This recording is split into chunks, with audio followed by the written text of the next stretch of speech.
नमस्कार। मैं कमलेश कबीर आपका एक बार फिर स्वागत करता हूं इस नए एपिसोड में। आज के इस एपिसोड में एज यूजुअल हम बात करेंगे अरविंद केजरीवाल की। और अरविंद केजरीवाल को अगर हम विजय माल्या के साथ कंपेयर करें तो इसमें मुझे नहीं लगता कि कोई बुराई होगी, क्योंकि जिस तरीके से विजय माल्या भगोड़ा साबित हो गया, अब अरविंद केजरीवाल उसी स्थिति में आ गए हैं। और जब मैं ऐसा कह रहा हूं तो मैं ऐसा इसलिए भी कह रहा हूं क्योंकि आम आदमी पार्टी की ये जो बारात निकली है, हमने सुना है कि एक दुल्हा और अनेक बाराती, लेकिन यहां पर दुल्हे जो है वो बहुत सारे हैं, बारातियों की हम बात ही नहीं कर रहे। और लगता है कि सारे दुल्हों को ससुराल जाने का समय जो है वो नजदीक दिखाई दे रहा है। और अब मैं ऐसा क्यों कह रहा हूं, क्योंकि शराब घोटाला सीएजी की रिपोर्ट सार्वजनिक हो चुकी है। इसके अलावा मौला क्लिनिक में जिस तरीके से दवा घोटाला किया गया वो सार्वजनिक हो चुका है। रेखा गुप्ता जो इस वक्त दिल्ली की भारतीय जनता पार्टी की सरकार की मुख्यमंत्री है, वो अस्पतालों का दौरा कर चुकी है और वहां पर जिस तरीके से पीपीई किट और ऑक्सीजन से जुड़ी हुई मशीनें जो कोविड के समय भारत सरकार द्वारा राज्य सरकार को दी गई थी, उनका इस्तेमाल ही नहीं किया गया, वो या हम कहें कि खराब अवस्था में अस्पतालों में पड़ी हुई मिली। तो मुद्दे अनेक हैं। और अब ऐसी स्थिति में लगता है कि अरविंद केजरीवाल, उसका ससुराल जाने का समय नजदीक आ गया। लेकिन अरविंद केजरीवाल अकेला ससुराल नहीं जाएगा, अरविंद केजरीवाल के साथ में अब दुल्हे कुछ और भी होंगे। और दुल्हों में अब एक नई एफआईआर जो दर्ज करने के लिए राष्ट्रपति महोदया ने जो ऑर्डर दिया है, पहले तो वो समझे कि वो ऑर्डर क्या है। अब जब हम दवा घोटाले और शराब घोटाले से थोड़ा सा आगे बढ़ते हैं, तो दिल्ली की सरकार के द्वारा एक नया घोटाला सामने आ रहा है, और वो नया घोटाला है स्कूलों में कमरों को बनाने का घोटाला, जिसमें लगभग जो है वो 1300 करोड़ रुपए का घोटाला सामने आ रहा है। और लगभग 2400 कमरे जो है वो बनाए गए हैं। तो एक कमरे की जो लागत है उस हिसाब से आप डिवाइड करके देखिए, लगभग जो है वो 50 लाख के आसपास पहुंच जाती है। तो ऐसा कौन सा कमरा है, क्योंकि 50 लाख में तो आजकल डुप्लेक्स जो है वो फ्लैट बन जाता है। तो 50 लाख का एक कमरा। और सबसे बड़ी खास बात ये थी उन कमरों में कि जो टॉयलेट रूम थे उनका पेमेंट भी क्लासरूम कह के ही दिया गया।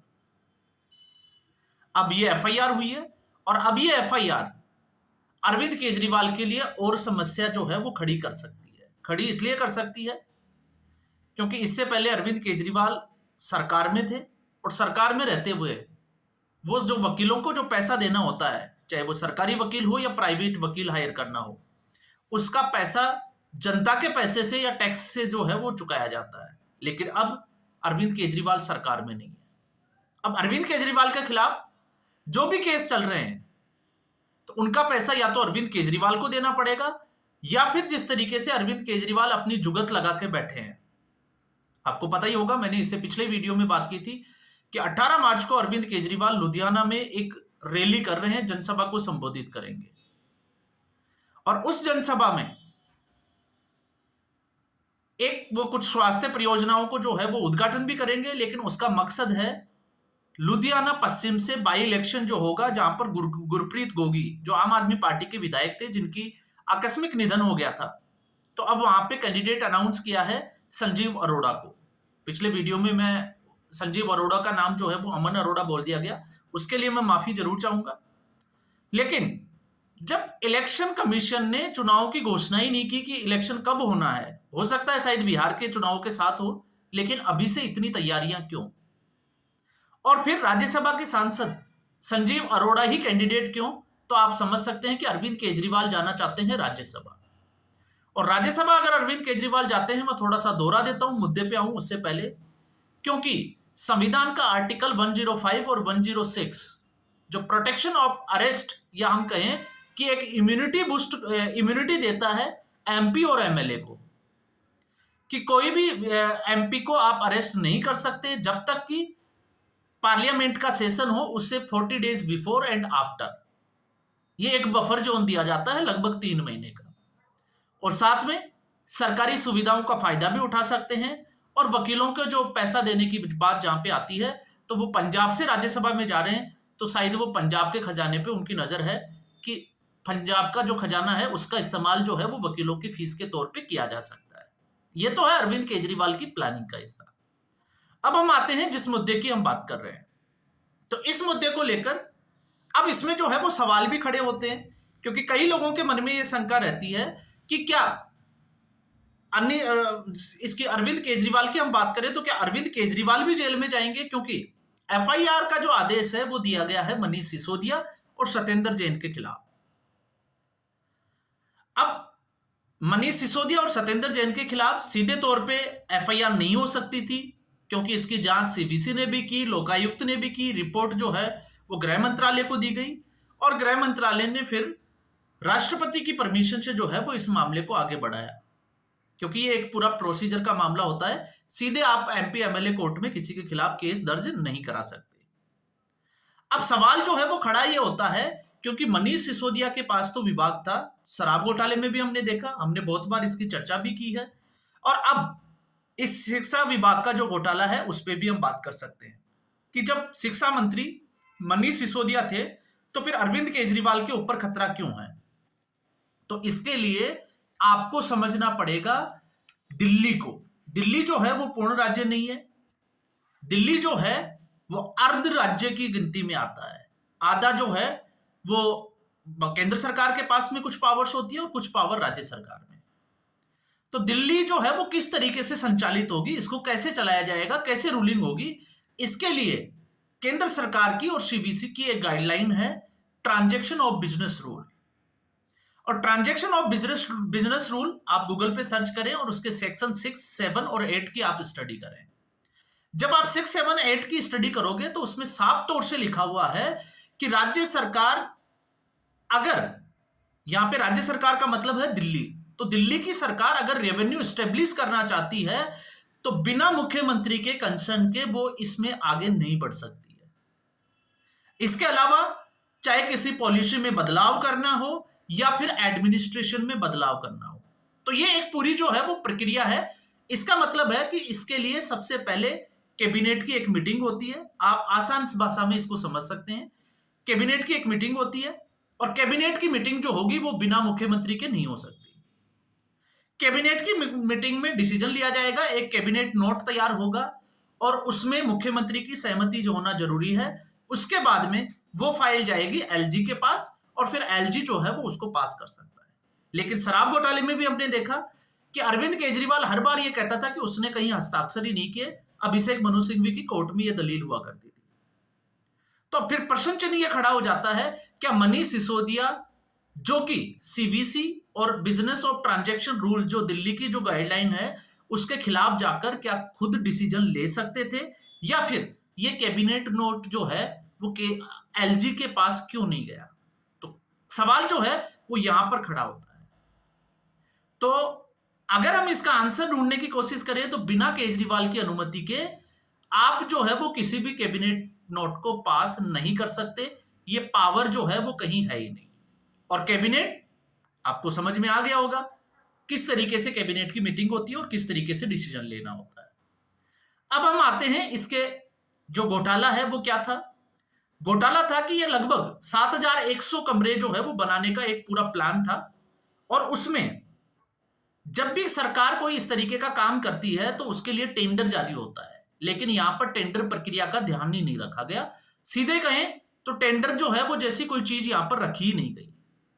बब्बर एंड बब्बर कंपनी, एक उसका नाम जरूर सामने आ रहा है, उसको जो है वो ये टेंडर दिया गया और बताया जाता है कि वो अरविंद केजरीवाल के जो मंत्रालय थे या मंत्रिमंडल में जो मंत्री थे उनके खास है, और वो इन्हीं मंत्रालयों के जो मंत्रिमंडल के जो ऑफिस है उनमें ही बैठकर इस तरीके की चीजें टेंडर प्रक्रिया पूरी करते थे। उसमें किसी भी गाइडलाइन का ध्यान नहीं रखा गया। टॉयलेट को भी जो है वो क्लासरूम बनाकर जो है वो दिखाया गया, और इसी की तर्ज के ऊपर 2,400 कमरे जो है वो दिखाए गए 7,100 में, और उसमें लगभग जो है वो 1,300 करोड़ रुपए का भुगतान किया। तो आप अंदाजा लगा सकते हैं कि 7,000 से अगर ऊपर का ये मामला जाता है तो लगभग ये चला जाता है 3,500 करोड़ से ऊपर का मामला। तो घोटाला जो है ये बड़ा है, और इस घोटाले में अगर हम ये समझे कि अरविंद केजरीवाल बच जाएंगे तो उम्मीद जो है वो कम ही दिखाई देती है।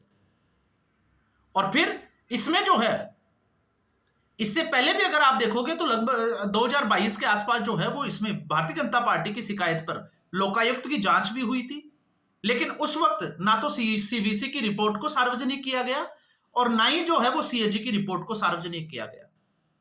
अब आप समझ सकते हैं कि अरविंद केजरीवाल 2017 के बाद में सीएजी की हर रिपोर्ट को दबा के क्यों बैठे थे, क्योंकि हर रिपोर्ट अरविंद केजरीवाल के लिए अपने आप में एक चुनौती थी।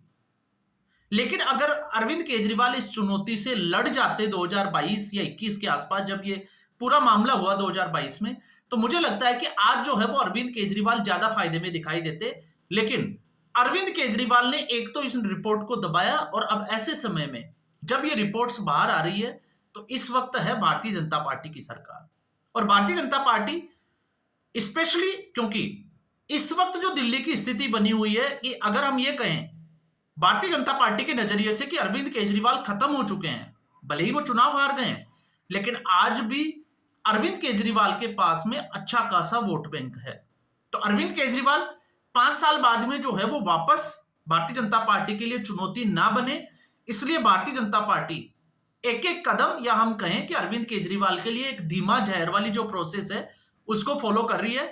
वो हर जो सेशन होगा विधानसभा का उसमें ऐसे ही सीएजी की रिपोर्ट को सार्वजनिक करेगी और दिल्ली को जनता को यह एहसास दिलाएगी कि पिछले 11 साल में अरविंद केजरीवाल ने नैतिकता, कट्टर ईमानदारी, शिक्षा में क्रांति, ऐसे जो मॉडल जो पेश किए गए थे उनके नाम पर दिल्ली की जनता के साथ में कितना विश्वासघात किया।